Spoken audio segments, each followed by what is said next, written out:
जय हिंद दोस्तों, हमारे यूट्यूब चैनल में आपका स्वागत है। और आज हम लोग पढ़ने वाले हैं मानव से संबंधित बीमारियों के बारे में, जो कि कई तरीके से डिसीज़ होती है, कई तरीके की बीमारियां होती हैं, जिनमें कहा जाए कि कवक से संबंधित होती हैं, ठीक है, प्रोटोजोआ से संबंधित, वायरस से संबंधित, बैक्टीरिया से संबंधित। तो इन्हीं सब प्रश्नों पर आज हम लोग चर्चा करेंगे, जो कि कई बार यहाँ से क्वेश्चन पूछे जाते हैं आपसे परीक्षाओं में। और यहाँ से जो हम लोग क्वेश्चन को यहाँ पे कवर करेंगे वो कहीं ना कहीं आपको परीक्षा में देखने को मिलेंगे और आगामी परीक्षाओं के लिए भी आपके लिए बहुत ही हेल्पफुल होगी। तो एक चीज़ आप लोगों को मैं पहले बता देना चाहता हूँ कि भाई वीडियो को आप लोग पूरी देखा करिए, ठीक है, और एक लाइक कर दिया करिए ज़रूर, बस, ठीक है ना, क्योंकि आप लाइक करोगे तो थोड़ा सा मोटिवेशन मेरा भी बढ़ेगा, ठीक है, एक प्रेरणा मुझे भी मिलेगी, ताकि मैं और भी ज़्यादा आपके लिए ऐसे वीडियोज़ लेके आऊँ। तो एक लाइक और सब्सक्राइब जरूर करिएगा। चलिए फिर इस सेशन को हम लोग स्टार्ट करते हैं।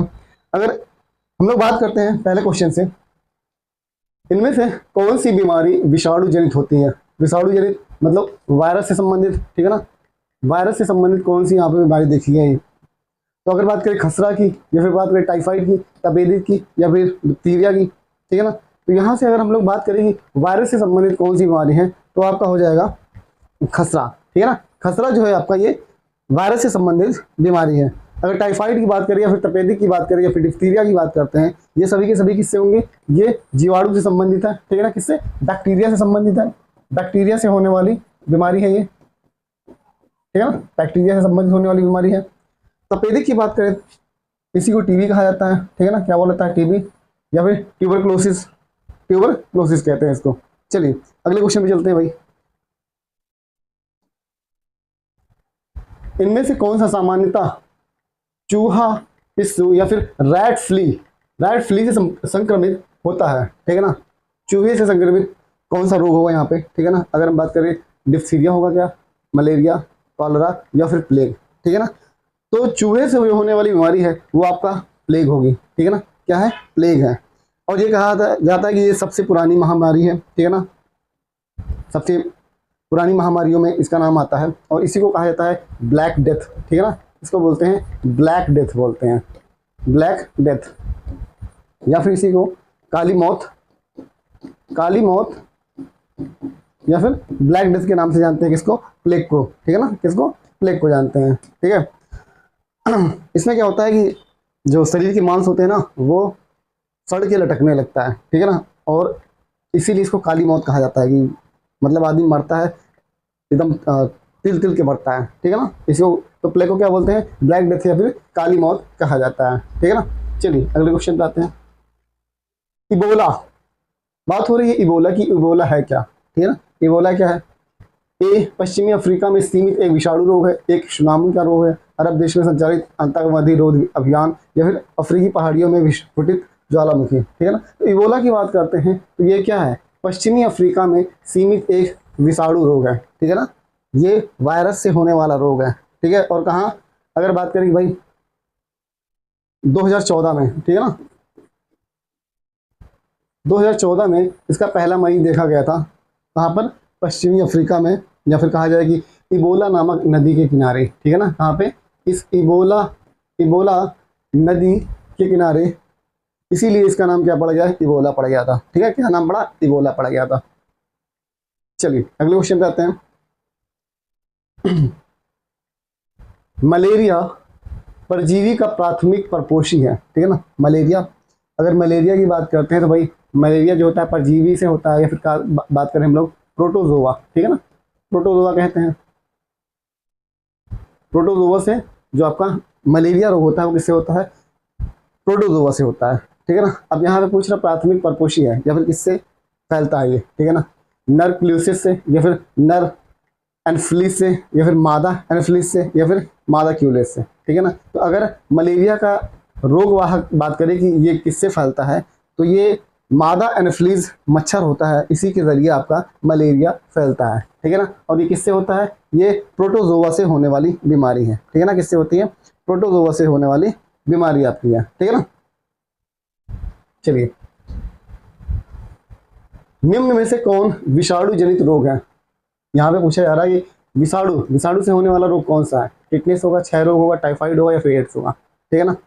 तो क्या होगा, विषाणु से संबंधित, वायरस से जनित क्या हो जाएगा, एड्स हो जाएगा, ठीक है ना। एड्स, एड्स किससे होता है, ये आपसे वायरस से होता है, ठीक है ना, किससे होता है, वायरस से, वायरस से होने वाला रोग है आपका एड्स, ठीक है ना। तो यहाँ से कुछ चीजें और भी ध्यान रखिएगा आप लोग, ठीक है ना। एड्स की अगर बात करते हैं भाई, एड्स विषाणु से फैलता है, ठीक है ना। अगर एड्स की बात करें, इसका फुल फॉर्म पूछा जाता है कि फुल फॉर्म क्या है इसका, ठीक है ना। तो क्या होता है, acquired acquired immunodeficiency syndrome, ठीक है, क्या बोलते हैं, acquired immunodeficiency syndrome, AIDS का फुल फॉर्म होता है। अगर ये पूछा जाए आपसे कि जो एड्स होता है ये किस वायरस से फैलता है, किस वायरस की वजह से होता है, तो वो होता है HIV वायरस होता है। क्या होता है, HIV, ठीक है ना, HIV। फुल फॉर्म क्या होता है, ह्यूमन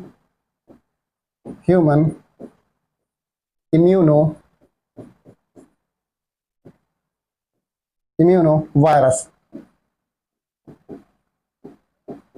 ठीक है ना, क्या नाम है, ह्यूमन इम्यूनो वायरस। HIV का फुल फॉर्म भी पूछा जाता है, ठीक है ना। तो क्या होता है, ह्यूमन इम्यूनो वायरस। ये फिर कहा जाए एड्स से किस वायरस से होता है, तो ये HIV से होता है, ठीक है ना।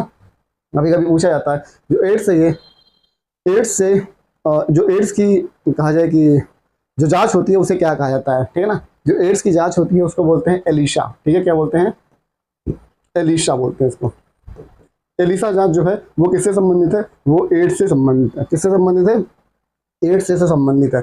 अगर बात करें कि भाई जो एड्स होता है ये किसको प्रभावित करता है, ठीक है ना। अगर एड्स की बात करें ये किससे प्रभावित करता है, तो ये जो प्रतिरोधक क्षमता होती है, ठीक है ना, या फिर कहा जाए जो इम्यूनिटी होती है उसको क्या करता है, कमजोर कर देता है, उसको घटा देता है, ठीक है ना। किसको घटाता है, प्रतिरोधक क्षमता को, ठीक है, इसको प्रतिरोधक क्षमता को ये घटा देता है कौन, एड्स।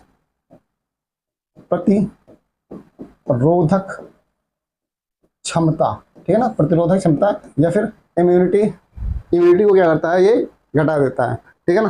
तो क्या प्रभावित होती है, आपकी रोग प्रतिरोधक क्षमता कमजोर हो जाती है एड्स के द्वारा, ठीक है ना। अगर एड्स कहा जाए कि ऐसी बीमारी है, ठीक है ना, ये जो होता है एड्स, ये आपके ब्लड, ठीक है ना, ब्लड, और कहा जाए कि जो आपके गैमेट होते हैं उनके थ्रू ये एक दूसरे में फैलते हैं, ठीक है ना, गैमेट और ब्लड। कह सकते हैं कि भाई किसी का ब्लड अगर किसी दूसरे को चढ़ा दिया जाए, जो इन्फेक्टेड होगा एड्स से, अगर उसका ब्लड दूसरे में हम ट्रांसफर कर दे तो उसको भी क्या हो जाएगा, एड्स उसको भी हो जाएगा, ठीक है ना। गैमेट की बात करते हैं, ठीक है ना, स्पर्म या फिर ओवम। तो कोई भी व्यक्ति अगर इन्फेक्टेड है, ठीक है ना, तो वो अगर फिजिकली किसी के साथ हो जाता है तो भी क्या होता है आपका, ये एड्स फैल जाता है, ठीक है ना। तो गैमेट और ब्लड में इसके वायरस होते हैं, ठीक है ना। चलिए आगे बात करते हैं। एक चीज़ और याद रखिएगा भाई कि जो एड्स की बात करते हैं तो 1 दिसंबर को, ठीक है ना, 1 दिसंबर को क्या मनाया जाता है, एड्स डे मनाया जाता है। 1 दिसंबर को एड्स डे के रूप में मनाया जाता है। चलिए अगले क्वेश्चन पे आते हैं। पीलिया किससे संबंधित है, ठीक है ना, पीलिया या फिर जॉइंडिस की बात करते हैं, ये किससे संबंधित है, ठीक है ना। तो जो पीलिया रोग होता है वो यकृत से संबंधित है, यकृत या फिर लीवर को क्या करता है, इन्फेक्टेड करता है, लीवर को प्रभावित करता है आपका पीलिया, ठीक है ना, पीलिया या फिर जॉइंडिस कहते हैं इसको, ठीक है। इसमें कभी कभी होता है कि जो आंखें होती हैं क्या हो जाती है, पीली हो जाती हैं, त्वचा जो हो जाती है पीली हो जाती है, ठीक है ना, इसीलिए क्या बोलते हैं इसको, पीलिया कहते हैं। और ये लीवर को क्या करता है, प्रभावित करता है, ठीक है ना, यकृत या लीवर को प्रभावित करेगा, और पीलिया। चलिए अगले क्वेश्चन पे आते हैं। रक्त में यूरिक अम्ल की अधिकता का लक्षण है, रक्त में अगर यूरिक एसिड आपके बढ़ जाए तो इनमें से कौन सा रोग आपको हो सकता है, ठीक है, संधिशोथ, गठिया, आमवात या फिर आमवनिक हृदय, ठीक है ना। तो अगर आपके शरीर में यूरिक एसिड की अधिकता बढ़ जाती है तो आपको गठिया हो जाता है, ठीक है ना, गठिया, पैरों के जो जोड़ होते हैं उनमें क्या होता है, दर्द शुरू हो जाता है। और ये यूरिक एसिड जो होता है, ये यूरिक एसिड क्या होता है, उन जोड़ों में जाके क्रिस्टल के रूप में वहाँ पे एकत्रित हो जाते हैं, और इसी की वजह से क्या होता है, आपको गठिया या फिर शुरुआत में क्या होता है, पैरों में जो जॉइंट में दर्द होता है, उसके बाद धीरे धीरे ये गठिया का रूप धारण कर लेता है, ठीक है ना। तो यूरिक एसिड बढ़ने से क्या होता है, गठिया बीमारी हो जाती है, ठीक है। चलिए अगले क्वेश्चन पे आते हैं। मधुमेह, ठीक है ना। मधुमेह सामान्यतः किसका परिणाम है? मधुमेह या फिर डायबिटीज, डायबिटीज, ठीक है ना। मधुमेह है या फिर डायबिटीज की बात करते हैं, ठीक है ना, डायबिटीज। इस डायबिटीज से कौन सी किसका परिणाम है? मतलब मधुमेह जो डायबिटीज होती है किसकी वजह से होता है? ठीक है ना, कम इंसुलिन स्राव की वजह से, कम थायरॉक्सिन स्राव की वजह से, एस्ट्रोजन स्राव, या फिर इनमें से कोई नहीं, ठीक है ना। तो ये याद रखिएगा कि अगर आपके शरीर में इंसुलिन की मात्रा कम हो जाएगी, ठीक है ना, इंसुलिन की मात्रा अगर आपको कम हो जाएगी तो क्या हो जाएगा? आपको डायबिटीज बीमारी हो जाएगी, ठीक है। किसकी मात्रा? इंसुलिन का स्राव आपके कम हो जाएगा शरीर में तो क्या हो जाएगा? आपको डायबिटीज हो जाती है, ठीक है ना, क्या हो जाता है? डायबिटीज, ठीक है। चलिए नेक्स्ट की बात करते हैं। जल से भय, ठीक, जल से भय किस रोग का लक्षण है? ठीक है ना, यहाँ पे पूछा जा रहा है कि ऐसा एक रोग होता है जिसमें आपको पानी से डर लगने लगता है, पानी को देख के आप क्या करोगे? डरने लगोगे, ठीक है ना। तो ये किसमें होता है? पोलियो में होता है क्या? खसरा में, रेबीज में, या फिर हेपेटाइटिस, ठीक है ना। तो ऐसा होता है रेबीज में, ठीक है, रेबीज। रेबीज की बात करें तो अगर आपको रेबीज बीमारी हो गई, ठीक है ना, तो उसमें होता है क्या कि आपको जल से, पानी से डर लगने लगेगा, पानी को देख के आप भागने लगोगे, ठीक है ना। तो जल से भय किस रोग का लक्षण है? वो रेबीज का है, ठीक है ना। तो यहाँ से एक चीज और याद रखिएगा, अगर रेबीज की बात करें कि ये रेबीज वायरस कहाँ से आता है, ठीक है ना, तो ये कुत्ते के काटने से हो जाता है, ठीक है, कुत्ते या फिर बिल्ली या फिर लोमड़ी, ठीक है ना, इनके काटने से क्या हो जाता है? आपका रेबीज बीमारी हो जाती है, ठीक है ना, रेबीज बीमारी। और ये रेबीज बीमारी कुत्ता वगैरह अगर आपको काट ले कभी, ठीक है ना, तो जो भी इसके इलाज होता है, ठीक है, कि जो 4-5 इंजेक्शन होते हैं वो आपको लगवाना पड़ता है 24 घंटे के अंदर अंदर। तो ये जरूरी है, नहीं तो अगर ये आपने ऐसा नहीं किया, ठीक है ना, प्रिकॉशन आपने नहीं लिया, तो ये क्या करता है? धीरे धीरे रेबीज का वायरस आपके अंदर इंजेक्ट हो जाएंगे और कहीं ना कहीं ये बहुत ही घातक बीमारी है, इसका कोई इलाज नहीं है, ठीक है। क्या है? इसका कोई भी इलाज नहीं है, फाइनली आपकी डेथ हो जानी होती है, ठीक है ना। तो इस वजह से क्या होता है कि कभी भी कुत्ता बिल्ली आपको काटता है तो आपको जो उसके प्रिकॉशंस हैं उनको जरूर इस्तेमाल उसका करना चाहिए आप लोगों को, ठीक है ना। चलिए अगले क्वेश्चन पे आते हैं भाई। प्रोटीन की कमी, ठीक है ना, प्रोटीन की कमी से होने वाला रोग की पहचान कीजिए कि प्रोटीन की कमी से कौन सा रोग हो जाता है? स्कर्वी होता है, बेरी रतौंधी, या फिर क्वाशियोरकर, ठीक है ना। तो प्रोटीन की कमी से होने वाला रोग जो होता है वो है क्वाशियोरकर, ठीक है ना। क्या है? क्वाशियोरकर। क्वाशियोरकर जो होता है वो प्रोटीन की कमी से होता है। रतौंधी की बात करते हैं भाई, ठीक है ना, बेरी की बात करते हैं, स्कर्वी की बात करते हैं। तो स्कर्वी की अगर बात करते हैं तो ये विटामिन सी की कमी से होता है, ठीक है ना। किसकी कमी से होता है? Vitamin C.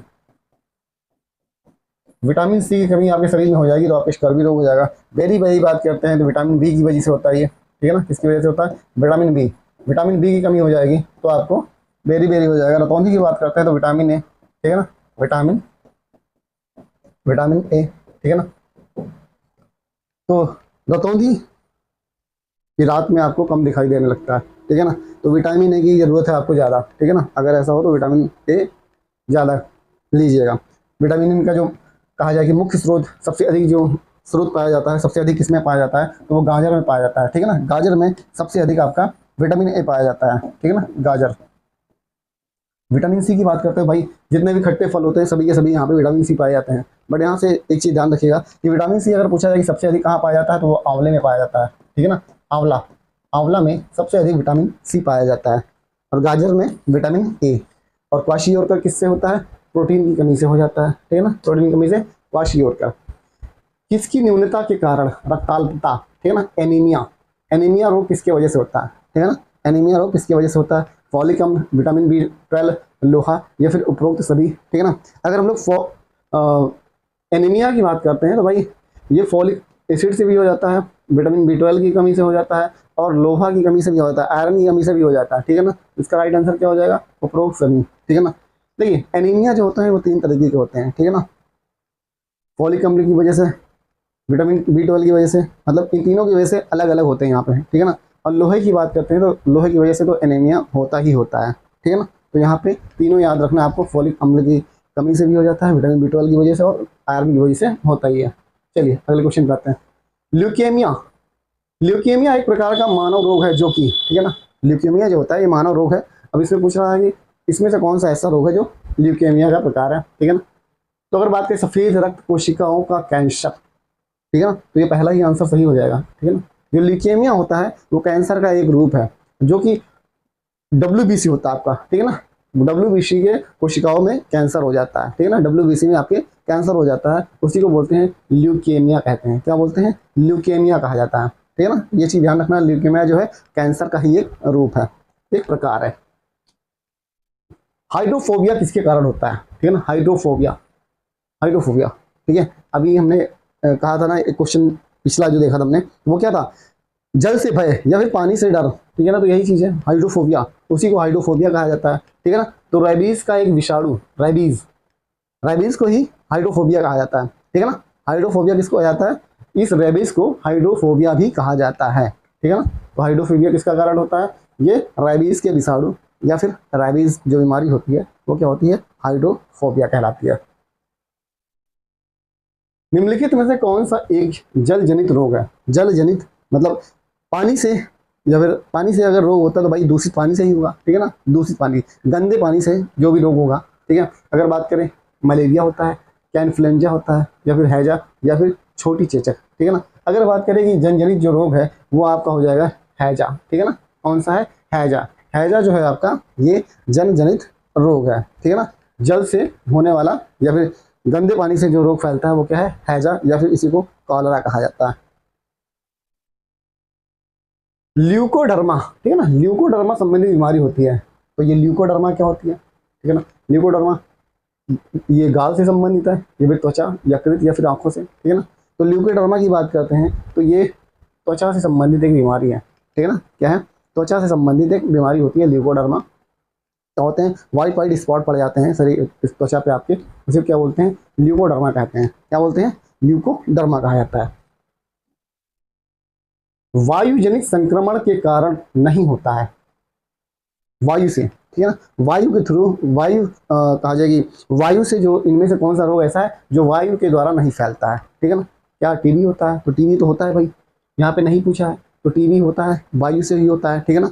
वायु के थ्रू ये फैलता है एक दूसरे में, तो ये तो आंसर नहीं होगा। चेचक, खसरा, या फिर हेपेटाइटिस बी। तो चेचक भी आपका वायु से होता है और खसरा भी होता है। हेपेटाइटिस बी जो होता है ये आपका वायु के द्वारा नहीं होता है, ठीक है ना। ये क्या होता है? एक दूसरे से संपर्क में आने से होता है हेपेटाइटिस बी, ठीक है ना। और बाकी क्या होता है? वायु से संबंधित है, ठीक है ना। वायु के द्वारा ये संक्रमण फैलता है।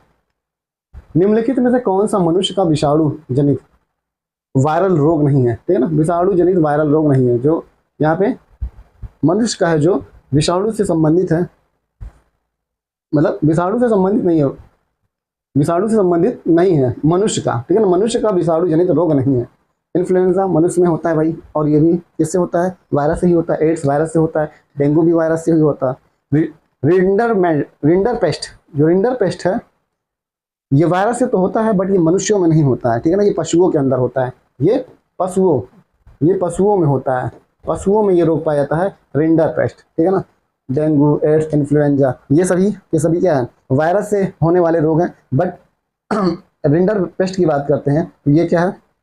पशुओं में होने वाला, पशुओं में पाए जाने वाला वायरस से संबंधित रोग है, और ये सभी मानव में पाए जाते हैं। चलिए अगले क्वेश्चन पे आते हैं। शरीर में कैल्शियम ऑक्जेलेट की बहुत ज्यादा मात्रा के कारण क्या बन जाता है? ठीक है ना। अगर कैल्शियम ऑक्जेलेट आपके शरीर में ज्यादा एकत्रित होने लगे तब आपको कौन सी बीमारी हो सकती है? ब्रोंकाइटिस होता है, मधुमेह, पथरी, या फिर मेनिंजाइटिस, ठीक है ना। तो कौन सा हो जाएगा आपका? पथरी, ठीक है ना। पथरी जो होता है ये इस कैल्शियम ऑक्जेलेट की बहुत ज़्यादा अधिक मात्रा आपकी हो जाएगी तो पथरी का रूप धारण कर लेता है, ठीक है ना। यही धीरे धीरे क्या होता है? एक गांठ का रूप ले लेता है। धीरे धीरे क्या होता है कि पत्थर की तरीके जमने लगता है, ठीक है ना। तो ये क्या हो जाता है? वही क्या है? पथरी कहलाती है। क्या कहलाती है? पथरी कहलाती है, ठीक है ना। चलिए अगले क्वेश्चन पे आते हैं। कुष्ठ रोग, लेप्रोसी को और किस नाम से भी जाना जाता है? इस कुष्ठ रोग को और किस नाम से जाना जाता है? ठीक है, क्या एंजाइना कहते हैं उसको, हैंसन रोग, गोचर रोग, या फिर हॉजकिन रोग? ठीक है, तो ये चीज़ ध्यान रखना है, ये चीज़ आपको याद रखना है कि हैंसन रोग जो होता है, हैंसन रोग जो होता है इसी को बोलते हैं कुष्ठ रोग, ठीक है ना। इसी को लेप्रोसी कहते हैं, ठीक है। क्या बोलते हैं? लेप्रोसी या फिर हैंसन रोग कहा जाता है किसको? इस कुष्ठ रोग को, ठीक है ना, इसको बोलते हैं इस कुष्ठ रोग को। चलिए अगले क्वेश्चन पे आते हैं। रोगों को फैलाने वाले कीड़ों को कहा जाता है, ठीक है ना, जो बीमारियां होती हैं तो जो उनके इस रोग को फैलाने वाले जो कीड़े होते हैं उनको कहा क्या जाता है, ठीक है ना, क्या कहते हैं उनको? ट्रांसमीटर कहते हैं, वेक्टर, ट्रांसपोर्टर या फिर लिफ्ट कहते हैं, ठीक है ना। तो ध्यान रहे उसको बोलते हैं वेक्टर। क्या बोलते हैं? वेक्टर। जो भी कीड़े मकोड़े होते हैं, जो भी, जैसे मच्छर होते हैं, एडीज, एनाफ्लीज मच्छर, सीसी मच्छर और सीसी मक्खी, तो ये सब क्या है? ये सब बीमारियों को क्या करते हैं? एक जगह से दूसरी जगह तक लेके जाते हैं। जो फिर कहा जाए कि एक जगह से इन चीज़ को क्या करते हैं? फैला देते हैं। किसी को और है, उनके ऊपर बैठे हैं तो वो उनके अंदर आया और फिर वो क्या करते हैं? दूसरे के ऊपर जाकर बैठ जाते हैं, ठीक है। तो ये क्या है? वाहक हैं, ठीक है ना, रोगों के वाहक हैं। कौन है? ये कीड़े। उनको क्या बोलते हैं? वेक्टर कहते हैं। क्या कहते हैं? वेक्टर कहा जाता है। एक जीवाणु संबंधी रोग है, बैक्टीरिया से होने वाला कौन सा रोग इसमें होगा भाई? मायोकार्डियल होगा, सिफिलिस होगा, पोलियो होगा या फिर दाद, ठीक है ना। अगर बात करें भाई कि जीवाणु से होने वाला रोग कौन सा होगा, ठीक है ना, जीवाणु से, तो वो होगा आपका सिफिलिस। क्या हो जाएगा? सिफिलिस जो होता है ये आपका जीवाणु से होने वाला रोग है, ठीक है ना। और ये क्या, अगर जो ये सिफिलिस रोग होता है ये जननांगों को प्रभावित करता है, ठीक है ना। एक सिफिलिस होता है, एक होता है गोनोरिया, गोनोरिया, ठीक है ना। तो ये दोनों ही रोग एक दूसरे से हैं, मतलब एक ही होते हैं। सिफिलिस या फिर गोनोरिया ये क्या होते हैं? मानव में अलग होते हैं और मानव क्या, महिला और पुरुषों में, ठीक है ना, ये दोनों ही पाए जाते हैं। तो इन चीज़ों को ध्यान रखना है भाई। सिफिलिस और क्या है? गोनोरिया, दोनों एक ही रूप होते हैं, ठीक है। और ये क्या करते हैं? जननांगों को प्रभावित करते हैं, ठीक है ना। चलिए भाई, पोलियो की बात करें तो ये आपका वायरस से संबंधित है। वायरस से होने वाला। दांत की बात करते हैं तो ये कवक से होने वाले रोग हैं, ठीक है ना, कवक। तो ये किससे होता है? कवक से होता है, याद रखिएगा। कवक से दाद होता है, दाद, खुजली, ठीक है, गंजापन। और बात करें सोने की बीमारी या फिर जिसको निद्राणु बोलते हैं या फिर पेचिस, ये सभी किससे फैलते हैं? ये सभी के सभी कवक से फैलते हैं, ठीक है। किससे फैलते हैं? कवक के द्वारा फैलते हैं, ठीक है। चलिए अगले क्वेश्चन पे आते हैं। हीमोफीलिया। हीमोफीलिया किसका एक उदाहरण है? हीमोफीलिया जो होता है ये पूछ रहा है कि भाई किसकी वजह से होता है ये? क्या ये किसी कमी के कारण होता है? क्या ये आनुवंशिक रोग है? क्या ये संक्रामक रोग है? क्या फिर व्यवसाय संबंधित रोग है? तो इस चीज़ को ध्यान रखना है हमें कि जो ये हीमोफीलिया होता है ये आनुवंशिक रोग है, ये जेनेटिक रोग है, जेनेटिक डिसीज है। ये एक पीढ़ी से दूसरी पीढ़ी में ये ट्रांसफर हो जाता है, ठीक है ना, ठीक है। क्या बोलते हैं? आनुवंशिक रोग उसको, ठीक है ना। क्या बोलते हैं? आनुवंशिक रोग कहते हैं उसको। चलिए, चमगादड़ निम्नलिखित में से किस रोग के रोगाणुओं के प्राकृतिक पोषक हैं? ठीक है ना, जो चमगादड़ होता है इनमें से कौन सी बीमारी का कहा जाए कि पोषक है? तो किसमें पाया जाता है ये? चमगादड़ों में। तो उनमें अगर हम बात करें, ये इबोला बुखार जो होता है, ठीक है ना, इबोला, जो चमगादड़ होते हैं ये इबोला उन्हीं में पाए जाते हैं, ठीक है ना। चमगादड़ हुआ या फिर बात करें बंदर, चमगादड़ और बंदर, चमगादड़ और बंदर, इनमें ही आपका इबोला वायरस पाया जाता है, ठीक है ना। चमगादड़ और बंदर, ठीक है, चमगादड़ और बंदर। चलिए नेक्स्ट की बात करते हैं। आयोडीन की कमी के कारण कौन सा रोग होता है? तो आयोडीन की कमी के कारण जो रोग होता है वो होता है गंठमाला या फिर ग्वाइटर या फिर इसी को बोलते हैं घेंगा, ठीक है। क्या बोलते हैं? घेंगा बोलते हैं इसको, ठीक है, घेंगा। घेंगा रोग जो होता है वो क्या होता है? आयोडीन की कमी से होता है, ठीक है ना। किसकी वजह से होता है? आयोडीन की कमी से घेंगा रोग हो जाता है। वेस्टर्न ब्लॉट के लिए नैदानिक परीक्षण होता है, ठीक है ना। तो आपको बताना ये है कि जो वेस्टर्न ब्लॉट होता है ये किसकी परीक्षण के लिए होता है? प्लेग के लिए होता है क्या? कुष्ठ के लिए, एचआईवी के लिए या फिर टाइफाइड के लिए, ठीक है ना। तो याद रखिएगा जो ये वेस्टर्न ब्लॉट होता है ये एचआईवी का टेस्ट होता है, एचआईवी का टेस्ट कहलाता है वेस्टर्न ब्लॉट, ठीक है ना। वेस्टर्न ब्लॉट की बात करें या फिर इसके पहले मैंने बताया था आपको एलिसा, ठीक है ना, एलिसा। तो ये दोनों ही क्या है? एचआईवी को एचआईवी जो है जांच होती है, जो एचआईवी जांच को क्या बोलते हैं? एलिसा होता है या फिर वेस्टर्न ब्लॉट होता है, ठीक है। चलिए ट्यूबरक्लोसिस, अगर ट्यूबरक्लोसिस की बात करते हैं, ट्यूबरक्लोसिस के विरुद्ध मुख्यतः कौन सी वैक्सीन का प्रयोग किया जाता है, ठीक है ना। ट्यूबरक्लोसिस या फिर टीबी की बात करें, टीबी, या फिर उसी को तपेदिक रोग कहा जाता है, क्षय रोग, या फिर काग रोग, ठीक है ना। तो ये सभी के सभी एक ही हैं। और बीसीजी का जो टीका होता है, क्या होता है, बीसीजी का टीका, बीसीजी का टीका लगाया जाता है ट्यूबरक्लोसिस में, टीबी में, या फिर क्षय रोग, ठीक है ना। किसका, बीसीजी का टीका, ठीक है ना, किसका, बीसीजी का टीका। अगर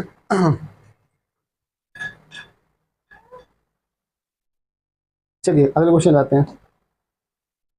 जल में पाए जाने वाला, जल में पाए जाने वाले इनमें से कौन से प्रदूषकों से मिनी माता रोग होता है, ठीक है ना, मिनी माता रोग, ठीक है। तो मिनी माता रोग किससे होता है भाई, ठीक है, मिनी माता रोग किससे होता है ये आपको बताना है। तो ये चीज़ याद रखिएगा कि मिनी माता रोग जो होता है ये आपसे होता है मरकरी के कारण, ठीक है ना, मरकरी या फिर पारा कहते हैं इसको, पारा, पारा या फिर मरकरी के कारण होता है आपका मिनी माता रोग, ठीक है ना। मिनी माता रोग जो होता है ये पारा या फिर मरकरी के कारण होता है, ठीक है ना। चलिए अगले क्वेश्चन पे आते हैं। ऑस्टियो ऑस्टियोपोरोसिस किस रोग से संबंधित है, ठीक है ना।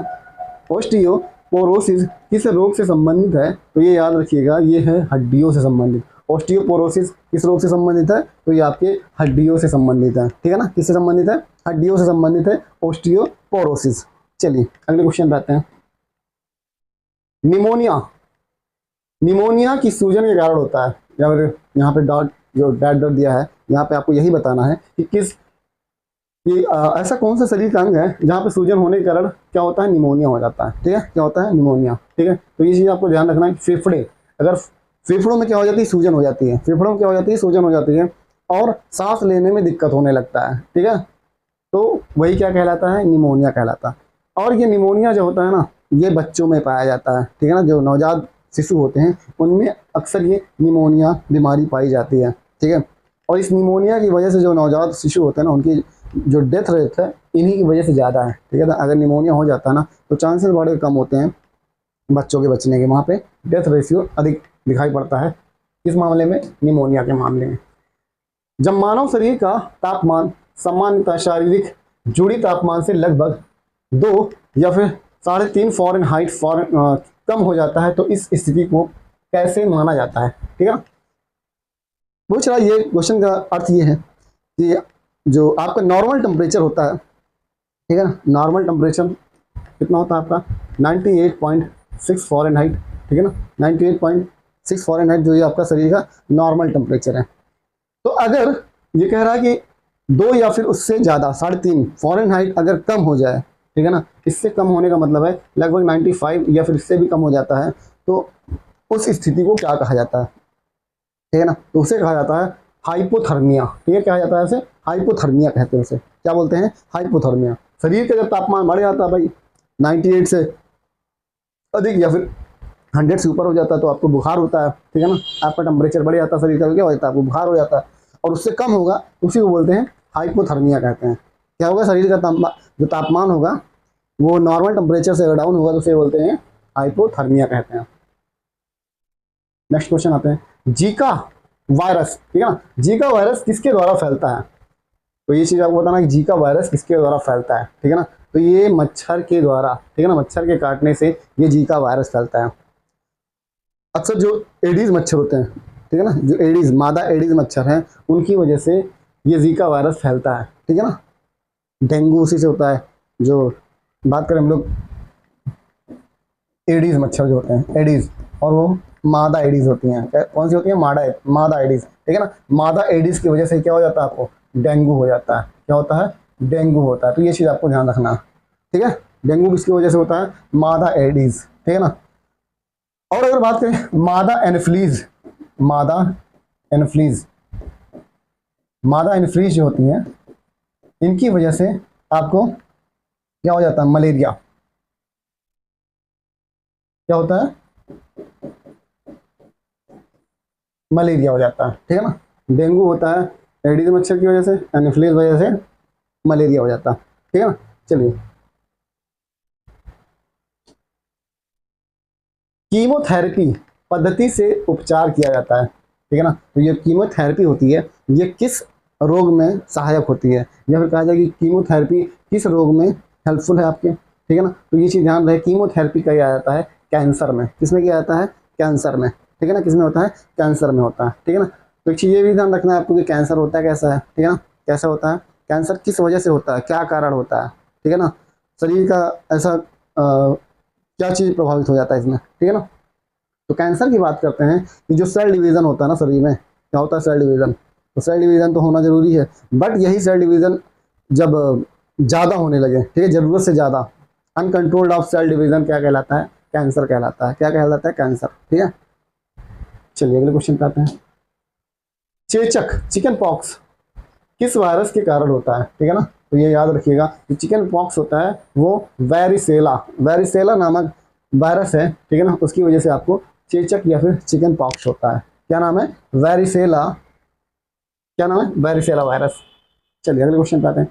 आमतौर पर वर्णांधता, वर्णांधता, ठीक है ना, या फिर कहा जाता है कलर ब्लाइंडनेस, ठीक है ना, कलर ब्लाइंडनेस। तो ये कलर ब्लाइंडनेस क्या है? ठीक है, क्या है? एक अनुवांशिक प्रकृति, एक गैर अनुवांशिक स्थिति है, जीवन शैलीगत बीमारी, प्रकाश में अनावरण के कारण, ठीक है ना। तो ये याद रखना है आपको भाई, जो कलर ब्लाइंडनेस है ये कैसा रोग है? ये अनुवांशिकी रोग है। ये भी क्या है? जेनेटिक रोग है, ठीक है ना, जेनेटिक है। कलर ब्लाइंडनेस कैसा है? जेनेटिक बीमारी है, अनुवांशिक प्रकृति है आपकी। निम्नलिखित में से किस व्यक्ति ने पोलियो का टीका विकसित किया था, ठीक है ना। तो जो पोलियो का टीका विकसित किया था वो कौन था? Jonas Edward Salk. क्या नाम था? जोनास एडवर्ड साल्क, ठीक है। चलिए तो आज का सेशन यहीं पे ख़त्म होता है। जो भी महत्वपूर्ण प्रश्न थे बीमारी संबंधित, ह्यूमन डिसीज जो भी थे, उनको हमने यहाँ पे कवर करने की कोशिश की है। तो अगर आपको ये सेशन अच्छा लगा हो तो प्लीज़ एक लाइक ज़रूर करिएगा, ठीक है ना। आपका लाइक हमारा कहा जाए कि एक मोटिवेशन होता है, और हमें ही इससे ही एक जुनून मिलता है, या फिर कहा जाए कि भाई इसी से हम लोग को एक मोटिवेशन मिलेगा, और आपके लिए कहा जाए कि अलग अलग विषयों पर वीडियो लेके आते रहेंगे। तो तब तक के लिए धन्यवाद, मिलते हैं अगले वीडियो में।